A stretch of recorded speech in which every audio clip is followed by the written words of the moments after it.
Aujourd'hui, je vais vous montrer le matériel dont j'aurai besoin pour dessiner mon nouveau projet manga. Pour ceux qui n'auraient pas suivi la dernière vidéo que je vous mets juste ici, je vous annonce comme quoi je démarrais un nouveau projet sur cette chaîne, un nouveau manga que je vais faire avec vous en vidéo de A à Z sur YouTube. On perd pas plus de temps, c'est parti.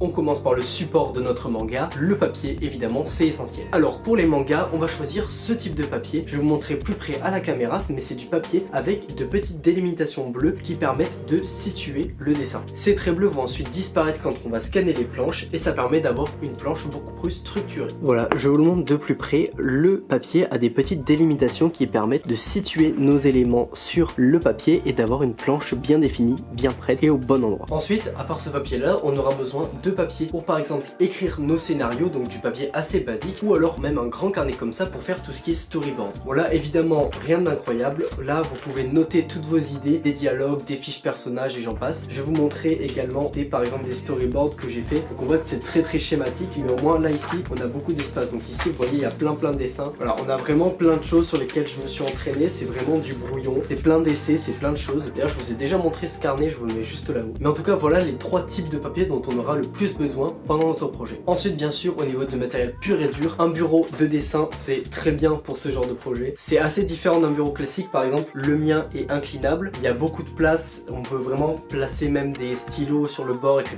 donc c'est vraiment très pratique. C'est un petit plus, si vous avez juste une table dégagée, un bureau de travail, ça suffira amplement, mais c'est vrai qu'avoir un bureau de dessin avec tout son matériel à côté de soi c'est vraiment le top. Pour ensuite le crayonner de nos planches, c'est-à-dire toute la base avant la construction de notre planche, ça va être ce genre de critérium crayon. Après ça dépend à la convenance de chacun bien sûr. Moi ce que je conseille perso c'est des choses assez fines, des critériums qui sont faciles à effacer. J'avais essayé par exemple comme celui-ci avec la mine bleue juste au bout, je sais pas si vous voyez très bien, mais je suis pas très fan. Le bleu c'est sûr que ça s'enlève à l'imprimante, donc il n'y a pas besoin de gommer, mais je trouve que ça gâche le charme. Parfois c'est un peu bizarre au niveau du rendu, moi perso je suis pas fan, mais vous avez encore cette possibilité, le crayon bleu, ou alors différents types de critérium, mais moi je préfère un critérium fin, facile à enlever, pour éviter aussi trop de détails au crayonné, ça sert à rien parce que ça disparaîtra après. Le but c'est d'avoir une base solide pour ensuite notre ancrage.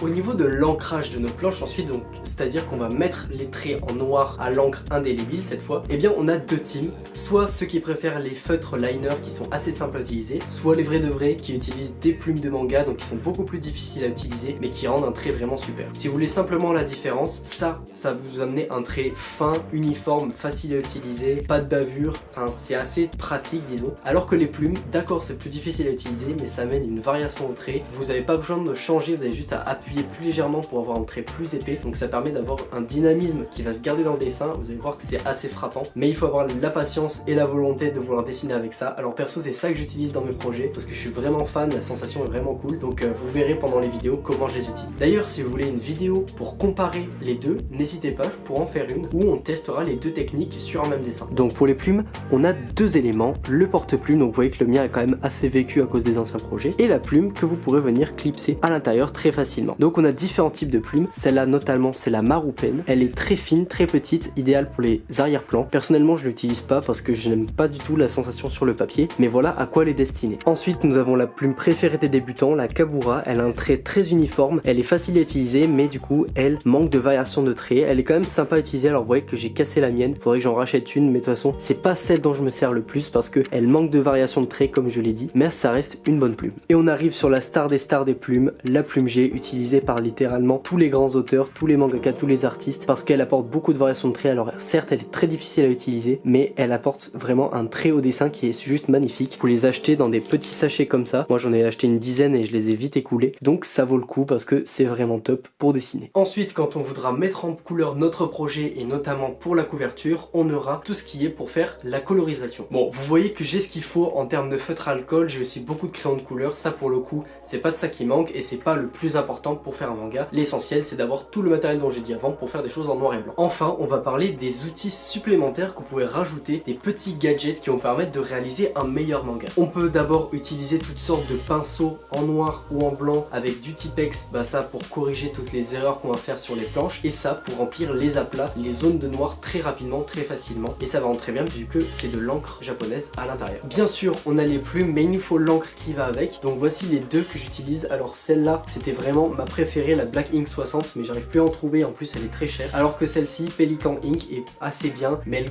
bave pas mal, donc je vais peut-être essayer d'en acheter une autre. Mais en tout cas, ce sont des bonnes encres pour des plumes. On a juste à tremper la plume dedans et commencer à dessiner, à la recharger. Et surtout, n'oublie pas de nettoyer ses plumes au fur et à mesure parce que l'encre reste dessus et ça peut l'abîmer. En termes d'outils un peu gadget, on a également ce genre de mannequin en bois qui peut nous permettre de faire différentes poses pour notre manga ou ça pour avoir des détails de main. Ça, c'est vraiment très gadget. Je conseille pas spécialement d'acheter ça sauf si vous voulez vraiment faire des détails particuliers, mais ça reste toujours sympa pour avoir des idées, etc. Sinon, bien sûr, les références sur internet, ça marche très bien. Après, on a tous les instruments de géométrie typiques du manga. Bon, on a les classiques bien sûr, mais le plus intéressant c'est ce genre là qui permet de faire ce jolis arrondis à la plume ou plutôt au liner. Je pense que c'est plus sûr de faire ça, mais en tout cas ces petits outils peuvent vraiment bien servir. Pour ceux qui aiment bien les gadgets, on a aussi ce genre de petites planches, notamment pour les bulles, dont je me sers pas mal, et aussi ce genre de grille de perspective à utiliser avec une tablette lumineuse. Alors ça, perso, je m'en suis jamais servi, c'est peut-être l'occasion d'en servir pour la première fois, donc ça c'est vraiment gadget. Celle-là ça peut être un peu plus cool, mais celle-là franchement pas obligatoire. Donc pour aller avec les grilles de perspective,